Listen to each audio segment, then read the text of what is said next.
Présenté par l'AQT, directement des coulisses de la communauté techno-numérique québécoise, voici On parle techno. Bienvenue à cette première de la saison On parle techno, édition septembre 2023. Aujourd'hui, nous explorerons l'automatisation des processus en entreprise, un sujet on ne peut plus d'actualité. Pour ce faire, nous recevons deux experts en la matière, soit Joël Séguin, directeur vente et marketing chez Kesber Expertise, et Éric Meury, directeur innovation, AIBI ou AIBI, et conseiller principal en technologie d'affaires aussi chez Kesber. Bienvenue à vous deux. Bonjour. Merci. Quelques mots à votre sujet. Joël, vous possédez une expérience en tant que dirigeant d'entreprise qui vous permet d'avoir un regard différent sur l'importance de l'automatisation et sur son utilisation. Votre expérience comme spécialiste de la transformation numérique, quant à elle, vous permet de mieux comprendre les enjeux et défis reliés à l'utilisation des données comme vecteur de changement.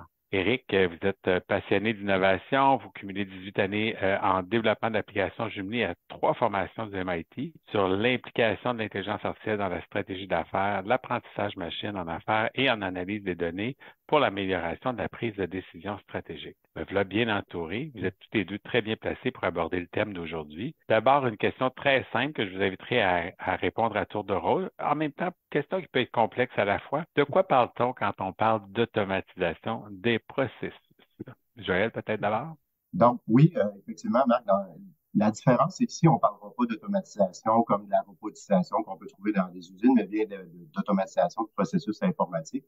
Souvent, ce qu'on va regarder, c'est des processus qui sont répétitifs. C'est des entrées de temps, des choses qui sont faites et des activités qui sont faites par des humains, des activités à faible valeur, qu'on va chercher à les automatiser pour pouvoir faire en sorte que nos humains travaillent sur des choses qui ont une plus grande valeur, qui sont plus motivantes pour eux. Éric, tu veux compléter la réponse? C'est une excellente réponse que donné là. Il a volé la majorité de mes points. Mais tu sais, il faut voir, un peu comme que Joël disait, l'automatisation des processus, c'est de voir une manière d'optimiser notre entreprise, la rendre plus efficace avec les gens qu'on a chez nous déjà, considérant qu'on vient d'une pénurie de main-d'œuvre, de pouvoir aller chercher quelques heures par-ci par-là de toute l'équipe pour faire plus de choses. Ben, l'automatisation de processus est un grand outil pour faire ces éléments-là. Donc, on parle de meilleure efficacité, une meilleure qualité de l'information, moins de risques d'erreur.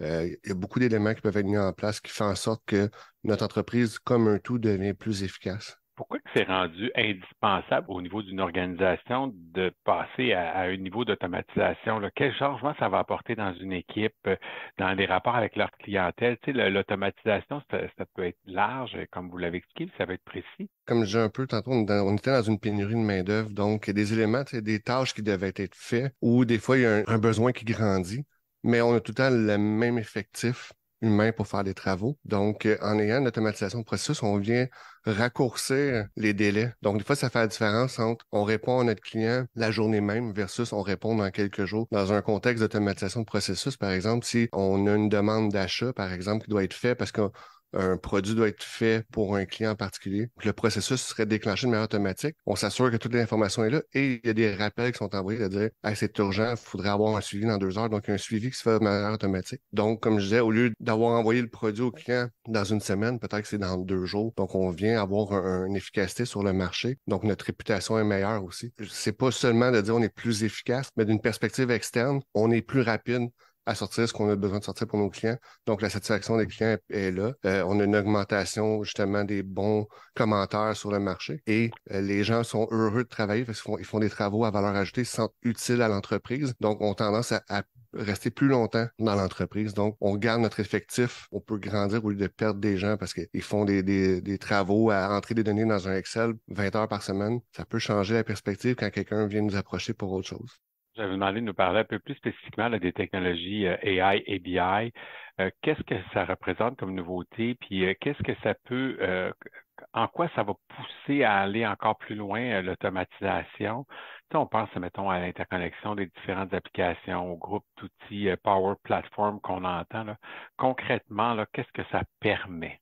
Dans le fond, la grosse partie de cette équation-là, que je dirais, oui, on entend beaucoup parler de l'AI, l'intelligence d'affaires, mais si on regarde au niveau BI, une des choses sur lesquelles on peut se concentrer, c'est que là, on a une donnée, tout le monde a des données dans une entreprise, Puis maintenant, on a la capacité de faire du sens de nos données. À partir du moment qu'on les fait parler, qu'on raconte l'histoire de notre entreprise dans un tableau de bord, là, ça devient intéressant de prendre des décisions. Ça devient intéressant de voir où est-ce qu'on peut automatiser, où est-ce qu'on peut gagner du temps, qu'est-ce qui se passe sur la chaîne de montage, dans notre prestation de service, dans nos ventes. La donnée devient une donnée de plus grande qualité quand que peut-être jusqu'à maintenant, cette donnée-là était en fou quelque part, puis c'était vraiment fastidieux d'aller faire un rapport pour le faire sortir. Là, on l'a devant les yeux, puis elle peut bouger en temps réel. On peut vraiment prendre des décisions beaucoup plus rapides. Puis quand on regarde l'intelligence d'affaires, ben c'est ça, dans le fond, c'est de faire du sens de toutes les données qu'on a accumulées au fil du temps. Des fois, on a des vieilles données qui peuvent redevenir pertinentes parce qu'on réussit à les mettre à l'heure. Éric, quelque chose à ajouter? Dans le fond, Joël a abordé le côté tableau de bord, raconter une histoire, s'assurer que tout le monde a la même vérité, mais en arrière de tout ça, si on regarde plus le côté automatisation, maintenant, on a accès à des données qui peuvent déclencher des choses. Par exemple, si on prend le feedback des clients, mettons, maintenant avec Facebook, Instagram, les différents e-commerce comme Amazon, il y a beaucoup de commentaires qui peuvent arriver pour nos produits. Chose qu'avant, on ne l'avait pas nécessairement directement à nous. Maintenant qu'on peut aller récupérer cette information-là, ben, on peut aller faire un déclencheur et dire « Ah, maintenant, j'ai reçu un commentaire neutre ou négatif. Je vais aller voir c'est quoi.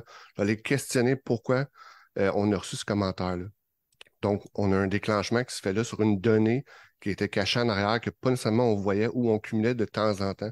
Mais par-dessus ça, si on prend via Microsoft et les services cognitifs d'intelligence artificielle, maintenant, on pourrait prendre le commentaire, l'analyser, puis voir le sentiment et sortir les éléments importants du client. Dans son commentaire, il nous dit « Ah, il y a eu un défaut de fabrication, la pièce a brisé après 2 jours. » Donc, l'intelligence artificielle serait capable de venir chercher des points, de dire voici les problèmes que cette personne-là a soumis. Donc, quand quelqu'un appelle, c'est déjà de quoi parler. Il se prépare à discuter de ces éléments-là. Il n'y aura pas de surprise. Donc, l'effet est qu'on va chercher du feedback très rapidement sur notre produit, qu'est-ce qui est arrivé, mais en même temps, on est capable de discuter avec le client de sa problématique, d'avoir des solutions déjà avant et non de juste être en mode réactif et dire je vais vous rappeler, je vais aller parler à des gens. Non, on arrive, on a une première appel, on a déjà des réponses.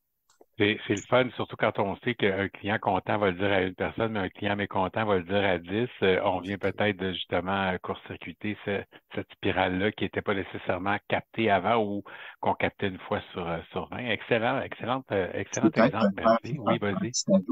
C'est à faire, mais ce qu'Éric dit, là aussi, ça peut prendre une importance dans le sens que au niveau du tableau de bord, on peut relever quand les commentaires sont négatifs.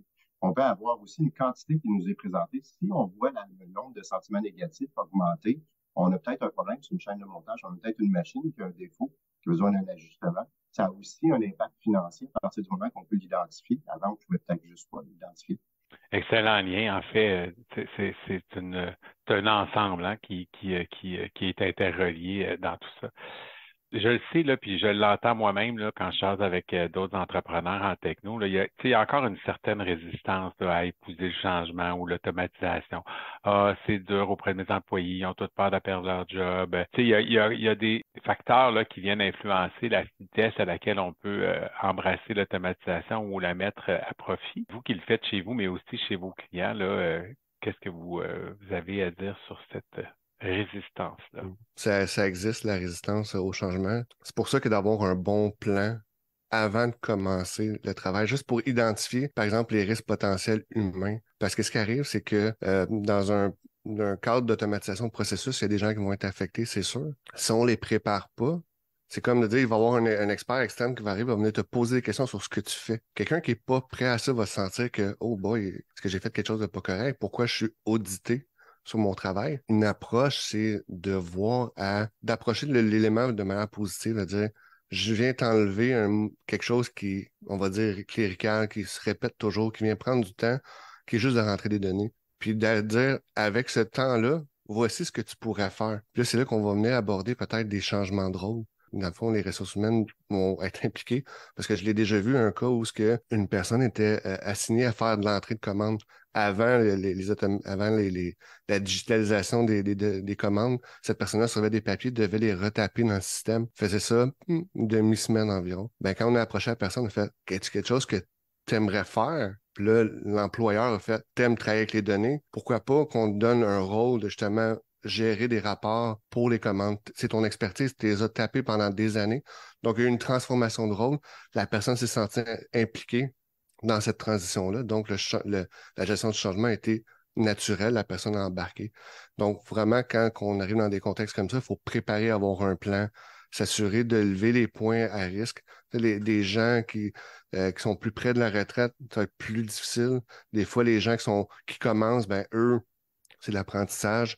Donc, vraiment, il faut voir tel type de personnes dans le processus, quel genre d'impact que ça a, puis aller voir les gens, puis travailler avec eux, qui se sentent impliqués et non l'inverse, de dire qu'ils se sentent imposés. Fait que c'est des domaines des TI où les RH là, ont une grande place là, quand on parle d'automatisation des processus. Joël, avais-tu d'autres points par rapport à la résistance? Toi qui es peut-être plus du côté vente, tu le vois peut-être, est-ce que c'est-tu les gens d'opération qui sont plus résistants? C'est-tu les gens de TI, justement? Tout le monde, ça a toujours de la réceptivité au changement. Donc, je pense qu'Éric a touché le bon point, c'est de préparer, puis aussi de valoriser la personne en lui disant, ben oui, ton poste se transforme, cependant, voici les opportunités devant toi. Ça peut être formatif, on peut t'envoyer en formation pour t'amener ailleurs, on peut te réaffecter. Fait que je pense qu'il faut, la seule constance, hein, c'est le changement, on le sait, là. Puis ça aura toujours été, je veux dire, les usines, à un moment donné, il y avait beaucoup de travail avec de bras, ben, tranquillement, il y a eu de la robotisation. On le vit depuis toujours, ces changements-là. C'est juste que là, on est dans quelque chose de très précis. On descend jusqu'à la personne sur son travail précis, sur certaines tâches que cette personne a fait. On les fait ça, on les transforme. Comme peut-être dernière question, je vous demanderais, si vous êtes là-dedans au quotidien, là, qu'est-ce qui reste à améliorer ou à développer dans le domaine là, de l'automatisation pour répondre à la demande d'efficacité de vos clients? Puis qu'est-ce qui va arriver comme avancée là, dans un domaine, dans ce domaine-là, dans un futur proche ou peut-être futur pas trop proche, mais pas non plus en 2080, là? C'est beaucoup l'intelligence artificielle qui s'en vient. L'intelligence artificielle s'en vient pour aider à mettre en place ces processus-là. Il y aura une façon différente maintenant de les développer et de les mettre en place.